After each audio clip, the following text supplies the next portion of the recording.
साल 1930s के करीब चाइल्ड बर्थ के टाइम 15 से 20% बेबीज डिलीवरी के वक्त ही या उसके कुछ दिन बाद अपनी जान गंवा देते थे। डिलीवरी के वक्त बेबीज के बचने के चांसेस 60 से 70% ही होते थे और कई सारे केसेस में तो माँ की भी मौत हो जाती थी। और इस मौत का कारण क्या था? इन्फेक्शन। उस टाइम तक इन्फेक्शन से प्रोटेक्ट करने के लिए कोई मेडिसिन ही नहीं थी, लेकिन तभी एक ऐसे शख्स की एंट्री होती है जिसने सब कुछ बदल कर रख दिया। उसकी बनाई लिक्विड की वजह से डिलीवरी के टाइम बेबीज के बचने के चांसेस 80 से 90% हो गए, क्योंकि अब इन्फेक्शन का कोई डर ही नहीं था। उस लिक्विड का नाम था डेटॉल। कहानी की शुरुआत करते हैं 1840 से, जब आइजैक रैकेट ने इंग्लैंड में एक छोटी सी कंपनी रैकेट एंड सन्स की शुरुआत की। शुरुआत में ये कंपनी स्टार्च, नील और वॉशिंग पाउडर जैसे घर में इस्तेमाल होने वाली चीजें बनाती थी। आइजैक रैकेट ने अपने 3 बेटों के साथ मिलकर कंपनी को आगे बढ़ाया, शायद इसलिए कंपनी का नाम रैकेट एंड सन्स रखा। 19वीं सदी तक रैकेट एंड सन्स एक मशहूर ब्रांड बन चुका था और अपने प्रोडक्ट्स को पूरी दुनिया में एक्सपोर्ट कर रहा था। लेकिन तभी आइजैक रैकेट को कुछ काम करते वक्त अचानक चोट लग जाती है। चोट काफ़ी गहरी थी, इसलिए उन्होंने इसका इलाज भी करवाया, लेकिन अनफॉर्चुनेटली इन्फेक्शन की वजह से 1862 में उनकी डेथ हो गई। क्योंकि उस वक्त लोगों के पास इतनी फैसिलिटीज़ नहीं थी कि एक छोटे से चोट का इलाज बिना इन्फेक्शन के डर के हो सके। इलाज कराने पर भी इन्फेक्शन का डर बना रहता था, क्योंकि उस टाइम तक इन्फेक्शन को रोकने के लिए और घाव या चोट को क्लीन करने के लिए कोई कारगर मेडिसिन नहीं थी। लोग ट्रेडिशनल और नेचुरल मेथड का यूज़ करते थे, जैसे नीम, एलोवेरा, हनी, विनेगर, लहसुन, सॉल्ट वाटर और कुछ केसेस में लीची का यूज़ करते थे इन्फेक्शन कंट्रोल करने के लिए। इसके अलावा चाइल्ड बर्थ के दौरान 15 से 20% बेबीज डिलीवरी के वक्त ही या उसके कुछ दिन बाद ही अपनी जान गंवा देते थे इन्फेक्शन की वजह से। ये डर कुछ ओरिजिन्स में और भी ज़्यादा हो जाता है, जहाँ मेडिकल फैसिलिटीज़ और ट्रेंड डॉक्टर ना हो।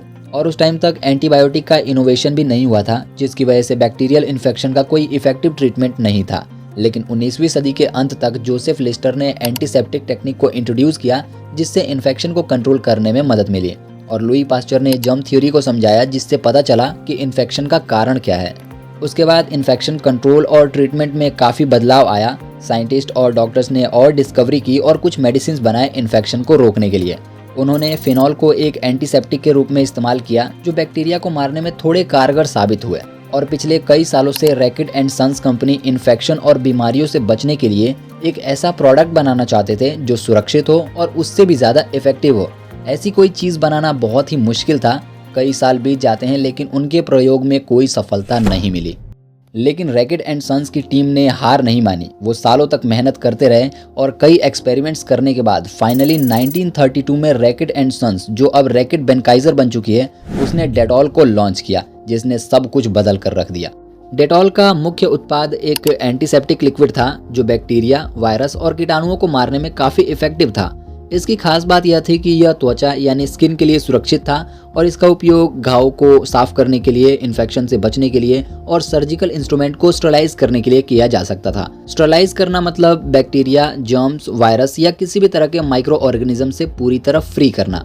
शुरुआत में डेटॉल का यूज़ मुख्य रूप से हॉस्पिटल्स में होता था, लेकिन धीरे धीरे इसकी पॉपुलैरिटी बढ़ने लगी और लोग इसे अपने घरों में भी यूज़ करने लगे। और अब लोगों को लगने लगा कि डेटॉल है तो सुरक्षा है। फिर 1933 में डेटॉल इंडिया पहुंचा। उस टाइम इंडिया में स्वच्छता और स्वास्थ्य के प्रति लोग जागरूक नहीं थे।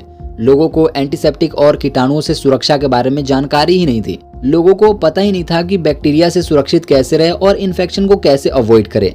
तो ये इंडिया में भी एक बहुत बड़ा चैलेंज था, जिसको डेटॉल ने फिक्स किया। इस कंपनी ने लोगों को एजुकेट किया कि एंटीसेप्टिक क्या है, इसकी इंपॉर्टेंस क्या है, डेटॉल उनके परिवार को बैक्टीरिया से और इन्फेक्शन से कैसे बचा सकता है। डेटॉल की मार्केटिंग स्ट्रेटजी भी काफ़ी यूनिक थी। उन्होंने अपने एडवर्टीजमेंट में काफ़ी बेहतर तरीके से बताया कि उनका प्रोडक्ट कितना सुरक्षित है और कितना इफेक्टिव है। और उस एडवर्टीजमेंट की वजह से डेटॉल पर लोगों का ट्रस्ट और बिल्ड होने लगा और घरों में लोग डेटॉल को कई तरीकों से यूज़ करने लगे। जैसे अगर चोट लगी हो तो घाव को क्लीन करने में, या फिर चोट पर डेटॉल रख कर मेडिसिन के तौर पर यूज़ करते थे। फर्श को क्लीन करने में लोग डेटॉल को यूज़ करते थे, या नहाते वक्त भी लोग पानी में डेटॉल लिक्विड को डालकर उससे नहाते थे बैक्टीरिया और जर्म से बचने के लिए। और लगभग हर दूसरे घर में डेटॉल का यूज़ होने लगा। फिर वर्ल्ड वॉर 2 के दौरान डेटॉल की पॉपुलैरिटी को अनएक्सपेक्टेड बूस्ट मिला, क्योंकि वॉर में घायल सोल्जर्स के वुंड्स यानी कि कटे फटे चोटों को क्लीन करने में और उनका इलाज करने में डेटॉल काफ़ी मददगार साबित हुआ। और वॉर ख़त्म होने के बाद डेटॉल को वर्ल्ड वाइड सेफ एंटीसेप्टिक माना जाने लगा। और उसके बाद और भी काफ़ी सारे एंटीसेप्टिक और जर्म प्रोटेक्टिंग जैसे प्रोडक्ट्स मार्केट में आने लगे जो डेटॉल के मुकाबले काफ़ी सस्ते थे और क्वांटिटी में ज़्यादा थे।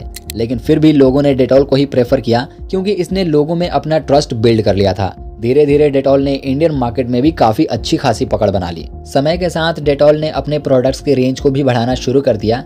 जैसे एंटीसेप्टिक लिक्विड से शुरुआत करके डेटॉल ने hand wash, soap, sanitiser, floor cleaning और यहाँ तक के बेबी केयर प्रोडक्ट्स को भी लॉन्च करने लगा। और डेटॉल के हैंड वॉश और सैनिटाइजर ने कोविड-19 के महामारी के दौरान लोगों की जिंदगी बचाने में बहुत अहम भूमिका निभाई है। लेकिन आपकी जानकारी के लिए बता दूं, डेटॉल ने सिर्फ प्रोडक्ट्स बेचने तक ही अपने आप को सीमित नहीं रखा। इस ब्रांड ने समाज में स्वच्छता के प्रति जागरूकता फैलाने के लिए भी पहल की है। जैसे डेटॉल ने डेटॉल बनेगा स्वच्छ इंडिया अभियान भी चलाया है, जो भारत सरकार के ही स्वच्छ भारत मिशन का हिस्सा था। डेटॉल ने शिक्षा के क्षेत्र में भी योगदान दिया है। उन्होंने स्कूलों में कई कैंपेन्स चलाए बच्चों को एजुकेट करने के लिए। डेटॉल की कहानी सिर्फ किसी ब्रांड की कहानी नहीं है, बल्कि एक ऐसे प्रोडक्ट की कहानी है जिसने लोगों की जिंदगी में बहुत बड़ा बदलाव लाया है। आज डेटॉल 100 से भी ज्यादा कंट्रीज में अवेलेबल है और आज ये $42.5 बिलियन की कंपनी बन चुकी है, जो शुरुआत में नील और वॉशिंग पाउडर जैसे प्रोडक्ट्स बनाया करती थी। डेटॉल के इस कारनामे के लिए एक लाइक तो बनता है। कमेंट करके बताना वीडियो कैसी लगी। चैनल को बिल्कुल सब्सक्राइब कर सकते हो और अगर फेसबुक पर देख रहे हो तो पेज को फॉलो कर सकते हो।